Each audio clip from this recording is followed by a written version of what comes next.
কসম খোদার, আপনি আপনার এই সংসারের সকলকে সর্বসময় মৃত্যু পর্যন্ত অথবা বিদেশের পুরা সময়টা তৃপ্ত করতে পারতেন না। তা যেটা পারতেন না, সম্ভবে না, সেটার জন্যই আপনি আল্লাহকে ছেড়ে দিলেন। কামটা করলেন কি? শেষ পর্যন্ত তো ফলাফল আসবে, এরা খুশি হবে না। কথাটা আমার বুঝছেন? রেজাল্ট এটাই আসবে। তো এইটাই যেহেতু রেজাল্ট আসবে, তো সেখানে বউ, স্ত্রী, সন্তান, মা বাপ, পরিবার, এরাও শেষ পর্যন্ত নারাজ হইল, আল্লাহও নারাজ হইল। তা আপনার কি হইল? কালকে একজন ভাই আমার খুব মায়া লাগছে, হে আমারে জড়ায় ধরে জিদ্দায়, ওই মুসা ভাই, কালকে উনি আমারে বলতে, হুজুর আমাদের কোনো দেশ নাই। মানে আমি বললাম, মানে ভাই?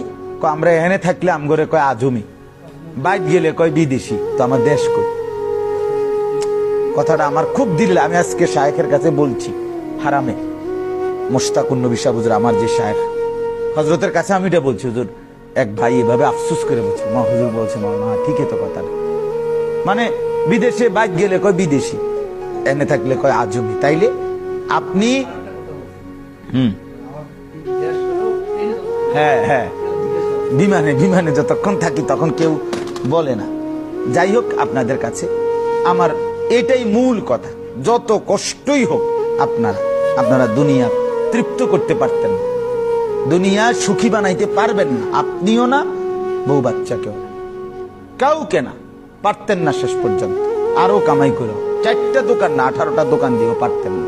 কাজেই এই হায়াতের ভিতরে, এই ব্যস্ততার ভিতরে, এই উপার্জনের ফিকিরের ভিতরে আল্লাহর ওয়াস্তে নামাজ চাইবেন। আমার অনুরোধ রইল, আপনারা কোরবান হয়ে যান প্রয়োজনে, কিন্তু আপনাকে মনে রাখতে হবে নামাজ আমার 1 নাম্বার প্রায়োরিটি বিষয়। আমি সংসারের প্রয়োজনের জন্য যাই করি না করি, চাহিদা থেকেই যাব। আমি আজকে এতবার আসি, প্রত্যেক বছরে আমার নিয়ত থাকে আজ এবার আর কিছুই কিনতাম না, কিন্তু এই যাওয়ার সময় আবারও 2টা লাগেজ আর হয় না, 46 কেজির উপরে জায়গা সবসময় ওজন। তাইলে কেন? দুনিয়ায় অতৃপ্ত এক বস্তুর নাম হলো দুনিয়া। আচ্ছা, শেষ কথা, এই জন্য অনুরোধ করলাম, নামাজ কষ্ট করে হলেও আপনারা পড়বেন। কারণ আপনাদের আর কি করবেন? এলাকার সামাজিক কার্যক্রম, কর্মকাণ্ড, এলাকার খেদমত, তেমন কিছু করার সুযোগ হয় না। সারাদিনেই কর্ম করেন, উপার্জন করেন, হ্যাঁ এতটুকু করেন, বিভিন্ন মসজিদে, মাদ্রাসায়, মাহফিলে আপনারা দান করেন, এটা ভালো দিক আপনাদের, কিন্তু এতটুকুই যথেষ্ট না। আপনার মূল, আপনারা নামাজ ঠিক মতো শতভাগ আদায় করুন। 2 নাম্বার কথা হইল আরেকটা কথা, সেটা হলো যে কোনো মূল্যে, যত কষ্টই হোক, যে কোনো মূল্যে, যারা বিবাহ করেন নাই শতভাগ দিনদার নারী বিবাহ করবেন। যারা বিবাহ করছেন, যে কোনো মূল্যেই বিবাহিত ভাই আপনার স্ত্রীর দ্বীনের প্রতি হাল ছেড়ে দিয়েন না, হাল ছাড়বেন না।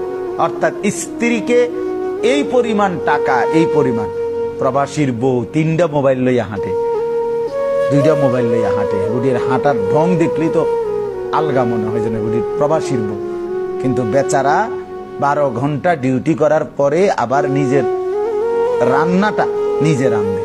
আপনারা এইভাবে না, তার নিজেদের কাপড় নিজেরা ধোন, নিজেদের রান্না নিজেরা রান্না, একটা ট্যাবলেট খুললে দিবে কেউ, 1 গ্লাস পানি এনে দিবে কেউ, এমন কেউ নেই। হয়তো একসাথে থাকেন দেখে হাসি খুশিতে দিন কাইটা যায় আর কি, কিন্তু বাস্তবতা তো কঠিন, অনেক কঠিন।